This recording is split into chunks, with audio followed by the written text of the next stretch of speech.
Corporator को बड़ भोजी रे अरिंदम राय सीएमसी कॉर्पोरेटर माने पुरी रामचंडी ठारे पिकनिक करुवा बेले सेठारे पहुंची अरिंदम राय प्रथमे केंद्रमंत्री अश्विनी वैष्णव को भेटी चर्चा को आसीथिबा बेले परे परे बीजेपी सभापति प्रकाश बेहरा एवं कांग्रेस विधायक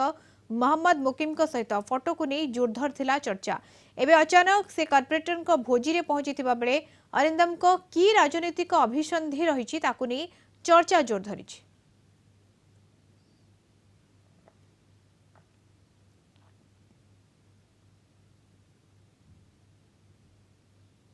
कॉर्पोरेटर को भोजी उद्देश्य मुझे पहुंचनी मोर किसी व्यक्तिगत संपर्क अच्छी किसी लोक मान सांगे किसी मोर भाई माने जो माने हेबे 8-10 जन तांको सांगे मु कथा सेठी पहुंची थिली आउ मु भी कोठी कहा को कहि नथिली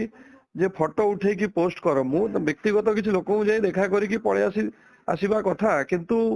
सेटा चर्चा होउछि जे मु जाई की पहुंची जाईथिली अचानक किंतु मो किसी भाई माने मते डाकी थिले सेतपय मु छेड़ी जाईथिली चर्चाटा जदी जहाँ सत्य सेटा नहीं कि चर्चा हेले भलो let the truth come out सत्यटा बाहरी आसिले सेटा चर्चा हेले भलो हुआ।